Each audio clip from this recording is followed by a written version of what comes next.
Welcome to this 30-minute practice for women's health, gynecology, fertility, and you could also use this video in the first trimester of pregnancy. Okay, so you only need a bolster, 2 blocks, and a blanket for your knees, okay? Be sure that if you're a little bit unsteady, that you're close to a wall when you come to get down on the floor, okay? So we're gonna start with the the blanket just underneath the knees. And then I'd like you to position your ankles just behind the knees and push into the shins when you come to stand up on the knees, okay? And then if I just move this way so that you can see at a better angle, I'm gonna take one foot out to the side. So let's start with the right foot and actively push down into your shin. So squeeze the glute under, so we don't want to be looking like the back is arching, all right?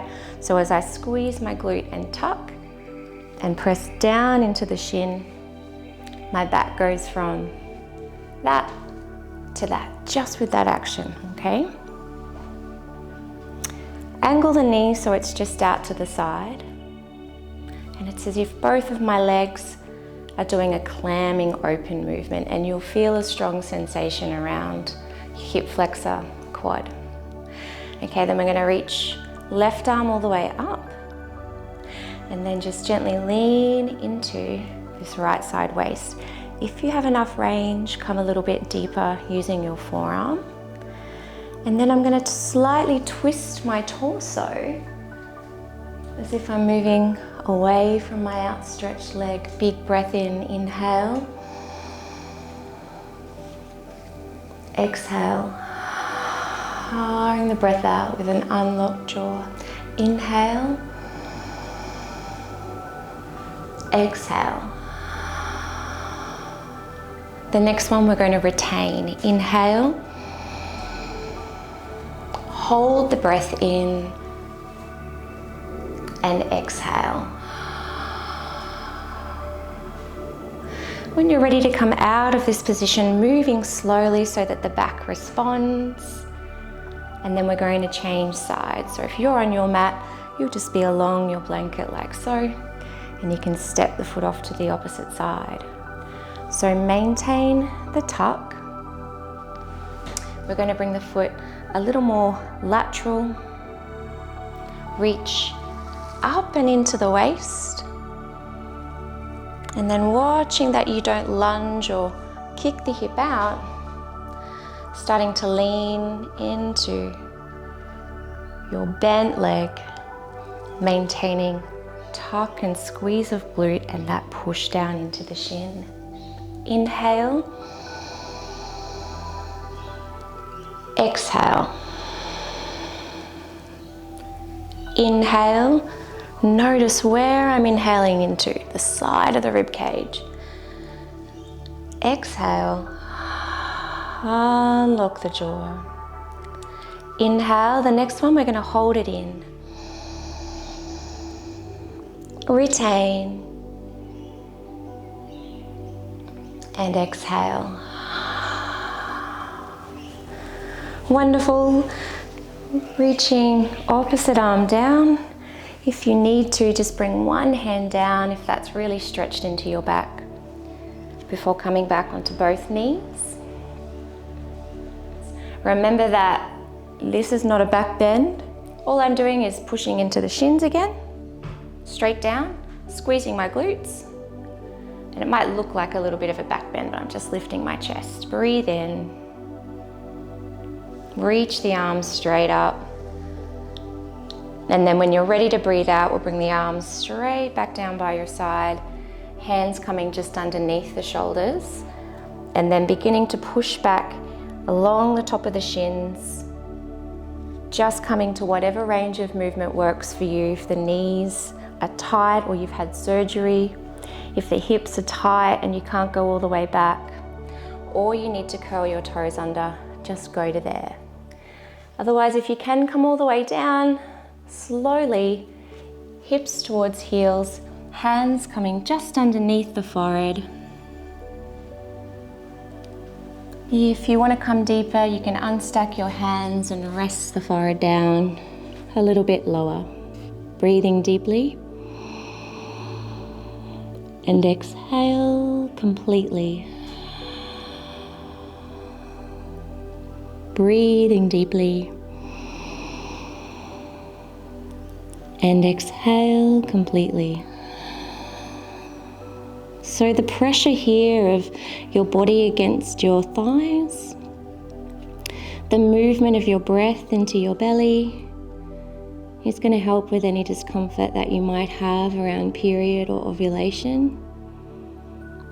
And it's also going to help to bring blood flow into the lower body, into the pelvis for those trying to conceive. One more breath here. And then exhale. Great. Coming back up onto all fours. If you're new to yoga or you haven't practiced in a little while, or there's some pre-existing injury, you might find that the wrists get a little bit sore. So from time to time, feel free to come up, and it's almost like you're making a jellyfish movement against the mat to release those wrists.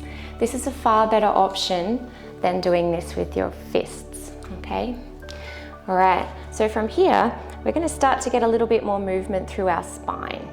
So if I tuck the tail under a little bit and then curl my hips and my shoulder to the same side, like I'm drawing the letter C.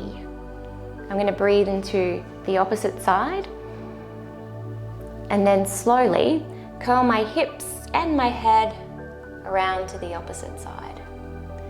Try to keep the back rounded, so you're pushing your low back up towards the ceiling, breathing, and then moving back to the opposite side.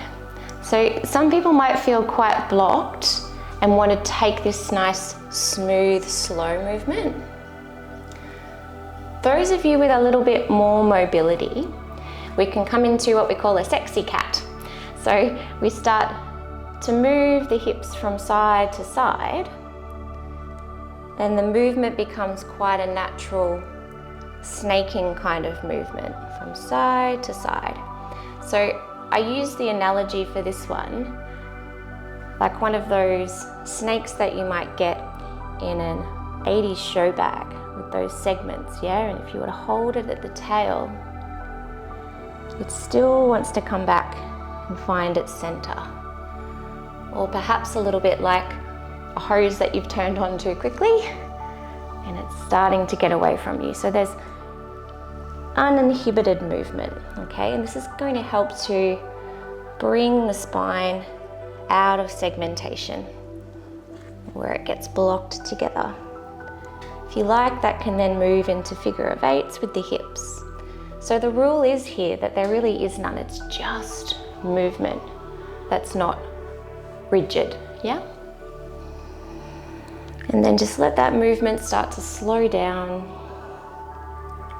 We're going to come back a little bit, taking weight out of the wrists and just make that jellyfish movement with the fingertips.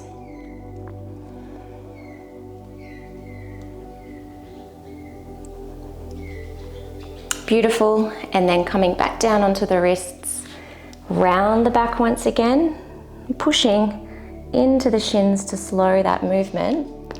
If you get down and then you want to bring your knees a bit wider, you can bring the knees a little bit wider, but try not to go back with the knees wide because it's going to twist your knee, yeah? Once you're down there, child's pose, forward on the mat, inhale deeply, exhale completely, inhale deeply, exhale completely. One more breath, inhale, retain, and exhale. Haaring the breath out with an unlocked jaw. Wonderful. So moving when you're ready, back onto the knees. We're going to bring them a little bit closer together and then come off your blanket. So you can place your blanket off to the side for the time being. And we're going to come onto the mat, coming down onto the back. So take your time, rolling all the way down onto your mat, and try and place the palms up. Now, if you've got a really sore neck from computer sort of work, you might find that your chin really pokes up here and it's uncomfortable to lie flat. Just try lengthening the back of the neck, releasing the jaw and haaring the breath out. And if you still have discomfort around the neck and shoulders, just grab your blanket and then pop it back underneath the head. Continuing with our movement, lift all 10 toes. And notice when I lift my toes, you can see the arch of the foot, as opposed to just pushing into my foot where it might collapse and pronate. Lifting the toes lifts the arch of the foot. Do that on both sides. Push forward into those feet, tuck the tail under, and think of squeezing your glutes and pushing forward into the feet as opposed to a back bend. All of my leverage is coming from pushing my foot forward and then squeezing the glutes. Hold it there. Good. If you need to come a little bit higher, you can, but try not to come into your yoguriest back bend. Keep the breath moving, and about now you might feel the back of the legs become tight, and it's not uncommon for them to cramp in this position. What we're going to do next is begin to roll down. Beautiful. Okay, next I'll get you to bring both thighs in towards the belly. So pull them in gently. Haa the breath out to draw the belly in. And feel like your elbows bend in towards the body, the collarbones are broad. Again, inhale, and then when you're ready, exhale. And this is not a sit-up, but if you want to start to bring the head up just to look at the knees, go for it. We don't want to lift up and go like that, because we don't want to bear down onto the pelvis. It's just a emptying of the lungs, okay? Head coming back down. Beautiful. Let's pop both feet back down. Again, push forward into the feet with all toes lifting up. Squeeze into your glutes. If you'd like to lift a little bit higher, spread across the balls of the feet, lift the heels, keep the glutes switched on. Imagine you're holding a ball between the knees, but the heels are trying to open. And then slowly coming back down, just in a natural movement. Beautiful, then heels coming back on the mat. Next, we're going to take the right leg straight out in front. And then by squeezing my butt as hard as I can, so I'm squeezing this right glute, drawing the toes back towards me, it hovers my leg. If I were to just relax the leg, it'll sort of fall out to the side. So I'm actively going to squeeze my glute, kneecap up thigh, toes towards knees. Breathe. And then begin to lift your leg up. If your hammies are really tight, you can bend the thigh in. Otherwise, keep it up there. Dorsiflexing, pulling the toes back towards you. Keeping that breath moving. For those of you first trimester, pumping your foot up and down is really good for fluid retention around the ankle. And then we're going to bend the thigh all the way in, the breath out. Next, we'll bring legs straight back down in front and finish where you began. So squeezing the glute kneecap up thigh, and your toes pulling towards your knee. Lift it up, breathe in perhaps, and then you can pump your foot up and down a few times if you've got any fluid retention around those ankles, as oftentimes in first trimester. Then bend the knee all the way in, breathe out, actively squeezing. It's like you're going like this, but you're not actually going like that with your arms. Lengthen away again. And then we'll start to take it down, quad switching on, glute switching on, and then placing that right foot down. Let's bring the right foot in, left foot out, squeeze the glute to hover, lengthen, lifting up. Try to keep your breath moving instead of holding the breath, even if it's tight, and then begin to pump the foot up and down a couple of times. And then we'll start to take leg all the way in.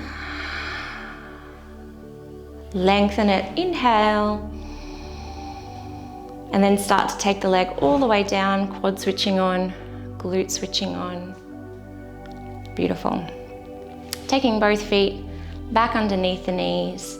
Again, it's a downward forward push into those feet. We're lifting all 10 toes, squeezing the glutes and pushing forward. Don't backward bend, just push forward. The back bend is just a natural curve. When you're ready to come down, we're going to roll all the way back down. Okay, so from here, just look forward. Again, it's not a sit-up. It's just lifting the head. Then if you're able to, bring the thighs up like a tabletop. Keep looking. Then when you're ready, we'll bring hands behind the knees. And we're going to exhale, knees into belly. Keep the body in like this and just relax the head down. And then from here, if you're able to, we're going to rock up. So keep the knees in really close and rock up to sitting. If rocking up doesn't work for you, just bring the feet down and then use your arms to meet me here. So I want you to take your legs straight out in front, but you're going to recline a little bit. Take the body back slightly.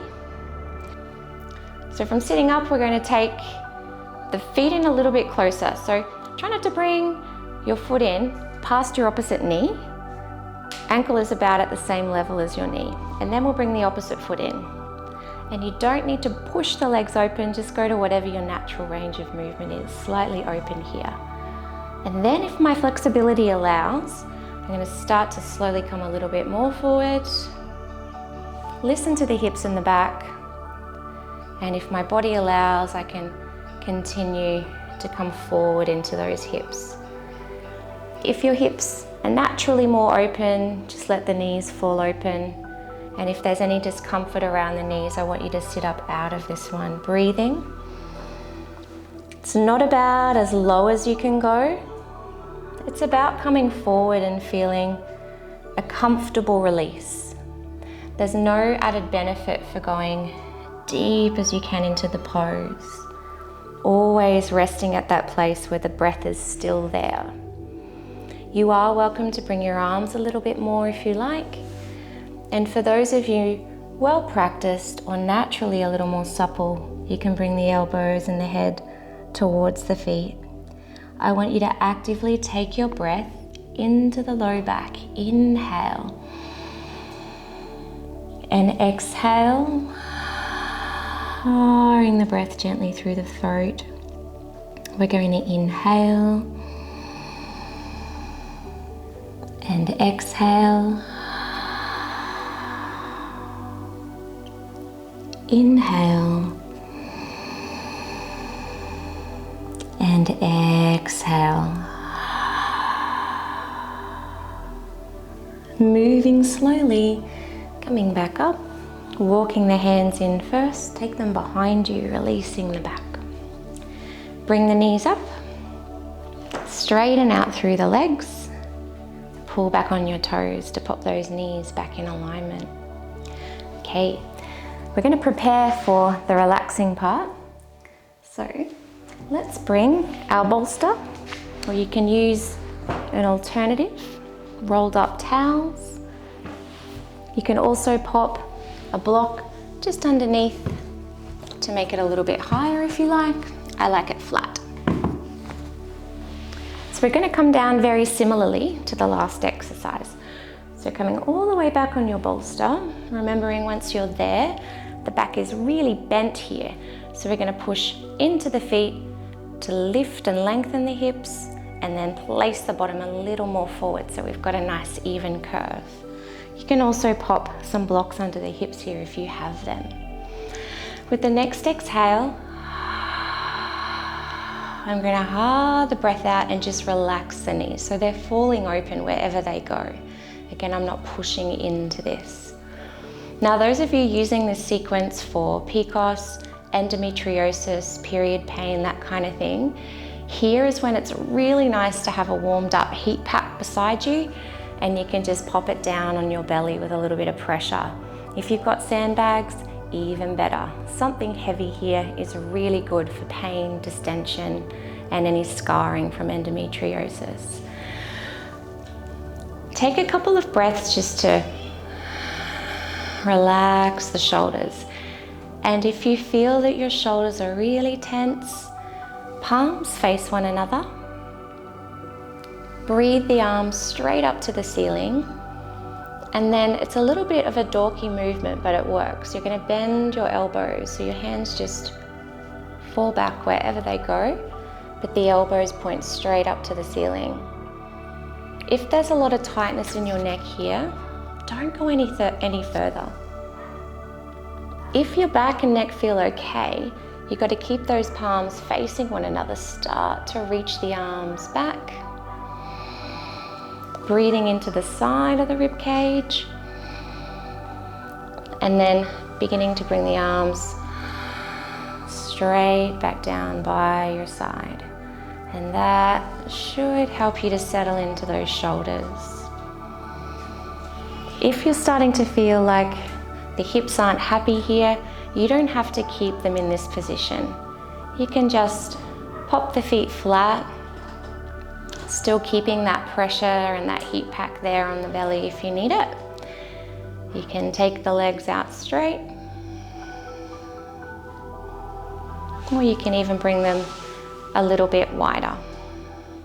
It's up to you. You need to listen to the feedback of your body as opposed to thinking, well, this looks like a good posture for the pain in my pelvis, and thinking it has to be good for me. Different strokes for different folks, remember? Adapt your practice as your body changes, and it's always changing. We'll scan for any unnecessary tension around the jaw, and simply like you're trying to fog up your bathroom mirror with your breath. It's going to help to relax.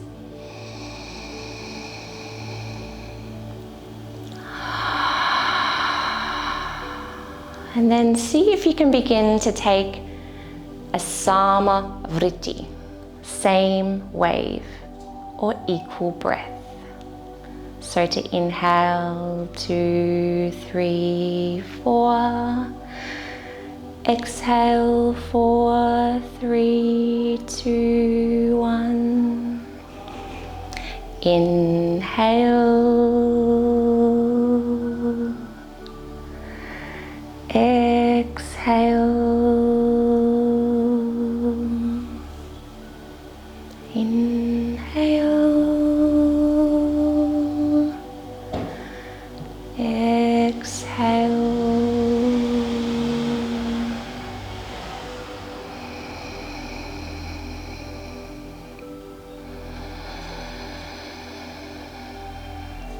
And just let the sound of your breath be louder than any chatter in the mind. Allowing the movement of that breath to move any stagnation, any blockages physically, emotionally.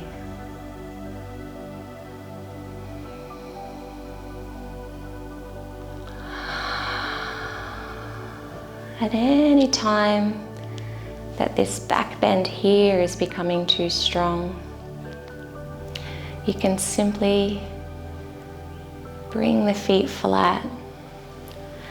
Lift just the head first. Use your elbows, dig them into the ground. And then roll that bolster off to the side to lie completely flat. If you're happy where you are, you can remain there for another minute.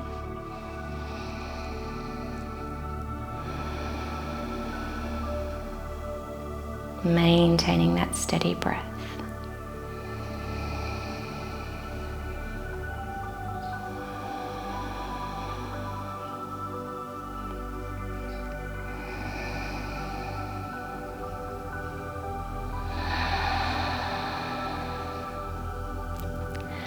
If you're not off your bolster already, again, use your elbows to push up rather than straining the back.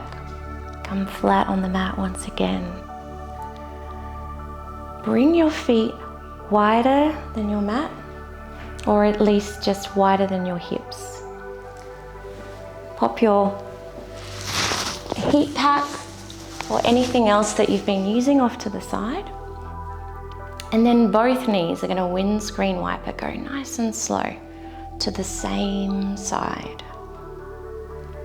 So here my knees are falling to the left. I'm going to take my right arm away and breathe into that right side. And exhale. And then changing to the other side. So go as slow as you can, like you're on the moon. And knees falling to the opposite side. And reaching the arm back, I'm going to breathe in and out.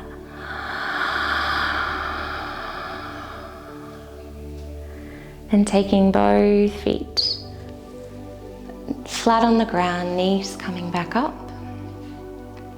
Walking the feet in a little bit closer. And you can finish your practice by pulling both knees in. If you've got a little more time, you can take the legs straight out and relax in Shavasana for as long as you like. Hari Om Tat.